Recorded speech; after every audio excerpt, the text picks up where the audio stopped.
محترم و مکرم اساتذہ کرام اور دل عزیز طلباء اعزام، آج میں آپ کے سامنے جس عنوان پر لب کشائی کرنا چاہتا ہوں وہ ہے جہاد فی سبیل اللہ۔ اللہ رب العالمین سے دعا ہے کہ وہ باری تعالیٰ مجھے حق سچ بیان کرنے، پھر اس پر ہم سب کو عمل کرنے کی توفیق عطا فرمائے۔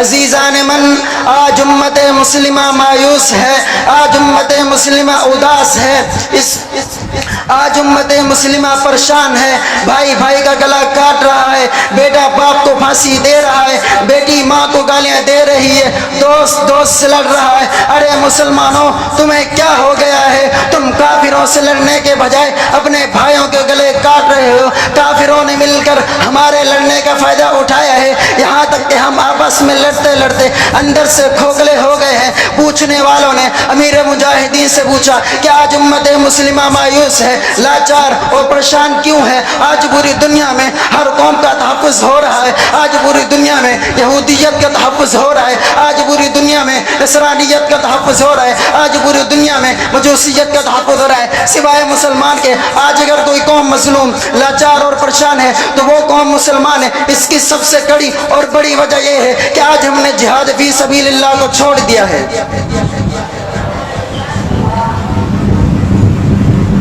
اسی طرح اللہ تعالیٰ نے قرآن مجید میں جا بجا اعلان فرمایا، مجاہدوں کو جان اور خون کو جنت کے بدلے خرید لیتا ہے۔ اسی طرح اللہ تعالیٰ نے جا بجا اعلان فرماتے ہوئے فرمایا، ان اللہ اشتری من المؤمنین انفسهم واموالهم بان لهم الجنہ، بے شک اللہ تعالیٰ نے مجاہدوں کو جانوں کو، مجاہدوں کو خون کو جنت کے بدلے خرید چکا۔ اے اللہ، تو نے مجاہدوں کو جانوں کو، مجاہدوں کو خون کو جنت کے بدلے کیوں خریدا ہے؟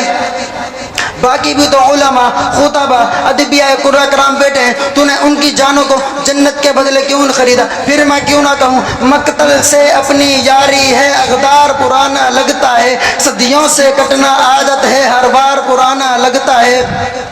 تم سنگ اٹھاؤ یا خنجر، حق بات ہمیں وہ کہنی ہے، یہ ظلم تشدد سرکاری ہے، یہ سرکار پرانی لگتی ہے۔ پرچم ناموس مصطفیٰ کی خاطر ہم جان نچھاور کر دیں گے، اگر وقت نے ہم سے خون مانگا تو وقت کا دامن بھر دیں گے۔ السلام علیکم ورحمۃ اللہ۔